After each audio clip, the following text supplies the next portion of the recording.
Okay, my name is Howard Eber, and I am an alcoholic. And Kathy and I are very proud to introduce our friend who will be facilitating for the entire month from Las Vegas, Sheldon.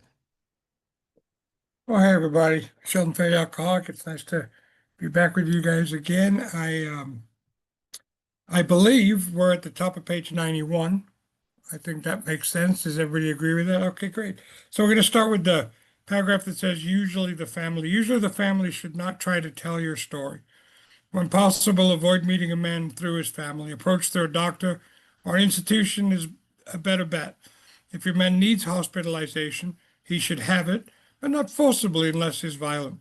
Let the doctor, if he will, tell him he has some way of a solution. And of course, today we meet many Sheldon, newcomers who, I'm sorry, I hate to interrupt you. You're reading on 91. We yes, started sir. at 90. We're on Oh, we should page be on 90. 90? Yeah, Oh, well, thank you. Oh, you know what? I have a little arrow here in my book to yes. tell me where. Now you Indicate. point me to 90, I see the arrow. Then let's go back to page 90, where it says, if there is any indication that he wants to stop, have a good talk with the person most interested in him. Usually I find that that's himself. That's usually the person that's most interested in him. Usually his wife. It says in the book, you get an idea of his behavior, his problems, his background, the seriousness of his condition, and his religious leanings. You'll need this information to put yourself in his place, to see how you would like him to approach you if the tables were turned. A lot of what we're going to read in the next few pages, I think, is very important for us to take into consideration. A lot of times in AA, when we approach a new person, we take this attitude of sit down, shut up, and listen. We take this attitude of one of my favorite cliches that I heard a lot when I was new is, listen, newcomer, take the cotton out of your ears and put it in your mouth, right? And that's none of what the big book talks about here at all. It talks a lot about compassion. It talks about getting to know the new person. And then especially this line here where it says, see how you would like to be approached if the tables were turned. And I would like to be approached with love. I would like to be approached with understanding. I would like to be approached with compassion. Um, the chest poking and the fist, is has no place, I think, in newcomers. With newcomers, I think getting to know them and what they're about and what their life experience has been is the best way for me to be helpful. Sometimes it says it's wise to wait until he goes on a binge. The family may object to this, but unless he is in a dangerous physical condition, it's better to risk it. Don't deal with him when he's very drunk unless he is ugly and the family needs your help. Wait for the end of a spree, or at least for a lucid interval. Then let his family or friend ask him if he wants to quit for good. If he would, go to any extreme to do so. If he says yes, then his attention should be drawn to you as a person who has recovered. You should be described to him as one of a fellowship who, as part of their own recovery, tries to help others, and who will be glad to talk to him if he cares to see you. And again, some of this is stuff that is written from the perspective of 1939. And in today's AA, we're not typically introduced to people that are dry, that don't know anything about AA. A lot of times it's people who've been in and out of the program, or it's people who have come to us through a treatment center or a facility or a halfway house, or sometimes even jail or prison. And so the introduction doesn't sound like it lines up with a lot of what happens today, except for this right here. His attention should be drawn to you as a person who has recovered. That the new man should know that you once suffered the way that they suffered, that this is what I do when I try to share at facilities or in places where newcomers are, that I understand that I have been there, but I no longer suffer that way. I don't want to get into a discussion of recovered or recovering. I think it's a pointless discussion. That's just, it means nothing. Uh, but I have certainly, whether I'm recovering or recovered, I have certainly recovered from what the new man is suffering from. I am not owned today by that thought I was owned by when I was new. And I was always thinking about drinking. I was either thinking about actually drinking or I was thinking about not drinking. I was obsessed all the time with I'm going to drink, I'm going to drink, I'm going to drink, or I'm not going to drink, I'm not going to drink, I'm not going to drink. And either thought that I was having, I have recovered from that thought. And I'm no longer obsessed with that. I've recovered from the pressures of knowing where I'm going to sleep tonight. I know where I'm going to sleep tonight. I know where my next meal is going to come from. I don't have any wants or warrants over my head. Nobody is the insanity of being new has been removed from me.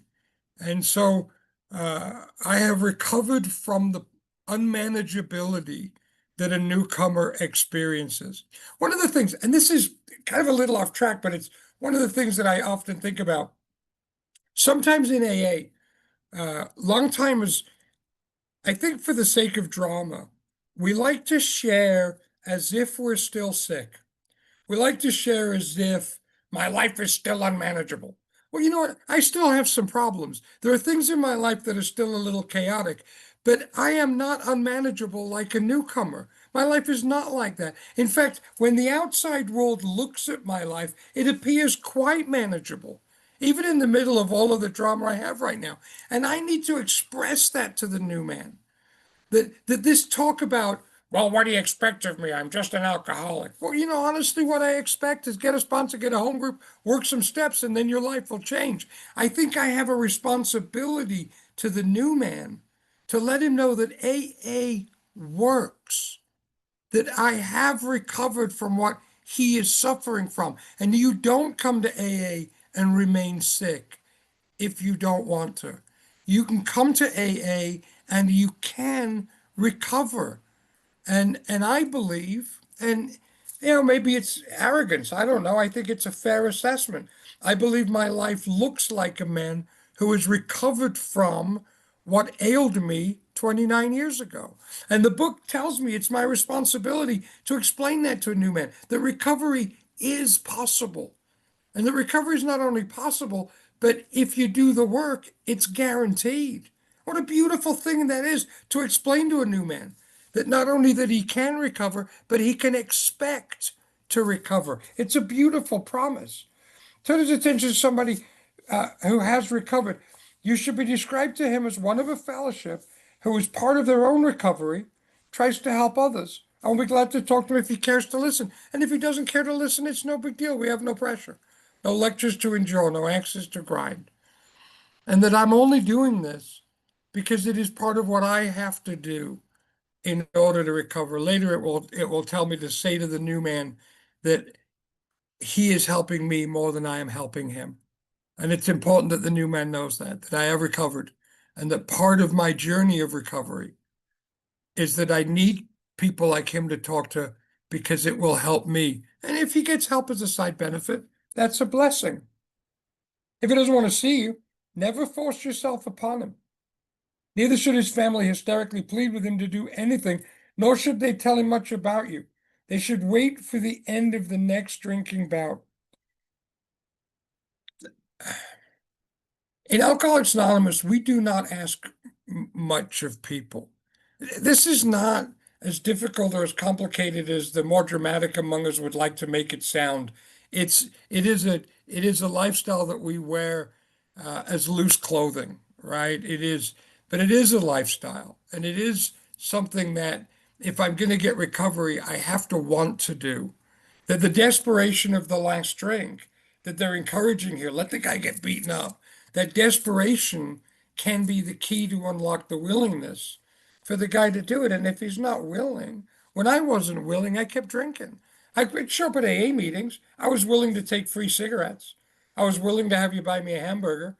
I was willing to stare at your girls across the table while I was willing to do a lot of things, but I wasn't willing to do much of AA, and for as long as I wasn't willing, I didn't get any results.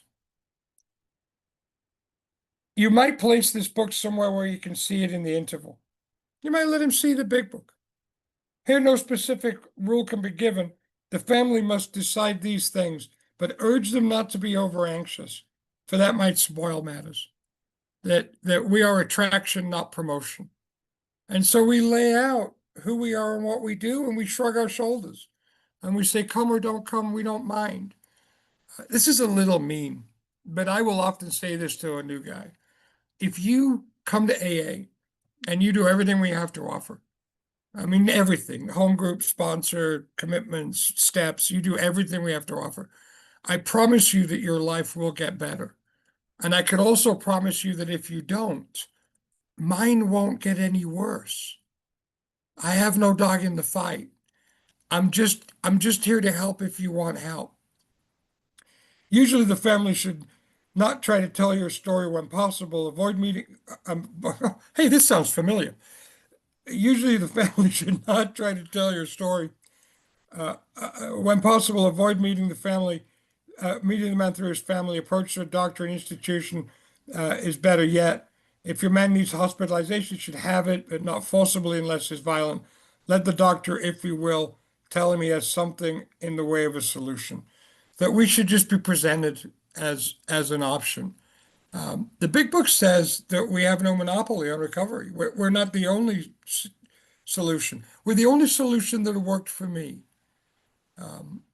So I'm kind of have a one-sided view. I think we're the best solution, but we shouldn't be presented that way. We're not reformers. We shouldn't have, we should just be, listen, this is an option that seems to work pretty well. I like our option because we are the lowest cost option, right? Which is attractive. But we're just an option that the men should consider. When your man is better, the doctor might suggest a visit from you. Though you may have talked with the family, leave them out of the first discussion. One of the things that I don't ever want to do is make a new guy feel like I'm part of the gang that's teaming up on him. I'm a disinterested or an interested third party. I'm separate from anything he's experienced before. Under these conditions, your prospect will see that he is under no pressure. He will feel that he can deal with you without being nagged by his family. Call on him while he is still jittery. He may be more receptive when depressed. Again, the desperation helps open the door. It can be the key to the willingness, which is the door through which we all must walk. See your man alone, if possible. At first, engage in general conversation. After a while, turn the talk to some phase of drinking.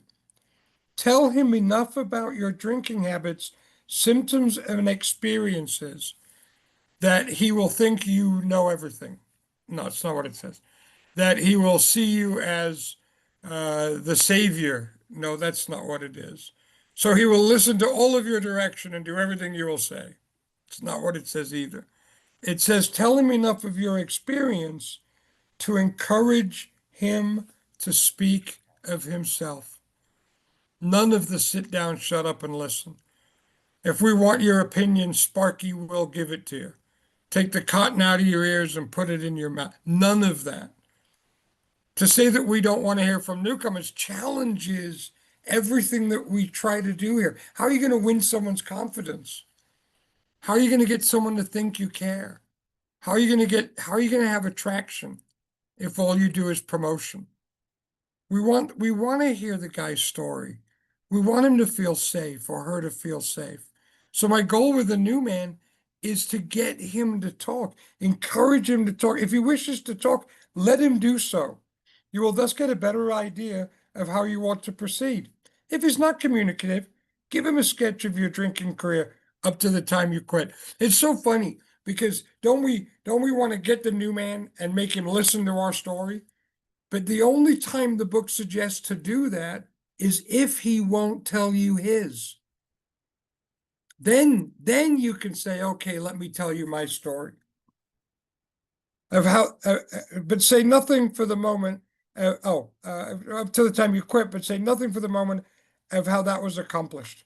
So don't stop preaching about steps and AA and stuff yet. Let him tell you his story. If he's in a serious mood, dwell on the troubles liquor's caused you. Be careful not to moralize or lecture. If his mood is loud, tell him humorous stories of your escapades. Get him to tell you some of his. A conversation. Let him feel like you care. Let him feel like he's important. I mean, my God, by the time I showed up at AA, I had been talked at and lectured. And, boy, you think about Bill and Bob, and we all know about the meeting at the gatehouse at Cyberling Mansion. And Bob's uh, uh, reaction to that. And I was blessed to spend time with Smitty, Bob's son, on several occasions. And he told the story of Dr. Bob meeting Bill Wilson, and he was there. He was only 15, but and he wasn't legally allowed to drive, but he was there because Dad was too drunk to drive or really hungover, and so Smitty drove him to the gatehouse, and he told Ann, his wife, and Smitty, 15 minutes, 15 minutes, and I'm out of here. I'm only doing this because you're on my case. I ruined Mother's Day. I get it. 15 minutes. And they put him in the room with Bill. And Bill starts talking about his drinking and getting Bob to share about his story. And they have this conversation. And they were there for 3 hours. 3 hours in this room. And when Bob came out, Smitty and Ann asked him, "What the heck? You only wanted 15 minutes. What? You were there for 3 hours. What the heck?" And Bob said that for the first time, he had had a conversation with someone that understood, that knew what Bob had gone through and didn't judge him or moralize at him or lecture him or tell him what he should do or any of these things. He just traded stories with him, drunken stories and stories of struggling to get sober and stories of the first drink. And Bob felt like this was a man who got it. And that's our goal with the new person, is to make him feel like this person's been there. He's been in the trap. He understands. When he sees you know all about the drinking game, commence to describe yourself as an alcoholic. Tell him how baffled you were, how you finally learned that you were sick. Give him an account of the struggles you made to stop. Show him the mental twists that leads to the first drink of a spree. Tell him what happened to you, not what he should do. Tell him what you did, not what he needs to do. We share our experience. We don't tell anybody what to do. You can argue with my opinion. You can argue with what I think you should do. You can argue with my advice for you. But you cannot argue with my experience. You cannot argue with my story of what happened to me. It is the truth. I get really bugged today when people talk about truth as if it's based on perception, my truth and your truth. Can we stop that? There's only the truth. But we share the truth with the new man of what happened to us. We suggest that you do this as we have done it in the chapter on alcoholism. If he's an alcoholic, he'll understand at once. He will match your mental inconsistencies with some of his own. And what will be created is identification. What will be created is a bond between us, like the survivors of the shipwreck. That, oh my God, finally. It is a beautiful moment when, because you've had this experience. You guys are active AAs. I'll talk to a guy at a detox meeting and we'll talk about our drinking. And maybe it's because he's not an alcoholic, or maybe it's because he doesn't have a full knowledge of his own. But I'll talk to him and I'll think to myself, I'm not like this guy, right? But sometimes I'll talk to a guy and he'll be nodding his head and he'll tell me stories of his own. And I just want to hug the guy because I know, and he knows, and we know, and my God, the power in that identification is magical. I think we're done for today. I think if you're satisfied is a great spot to start next week. So thank you so much for letting me share. Thank you, Sheldon. I'm gonna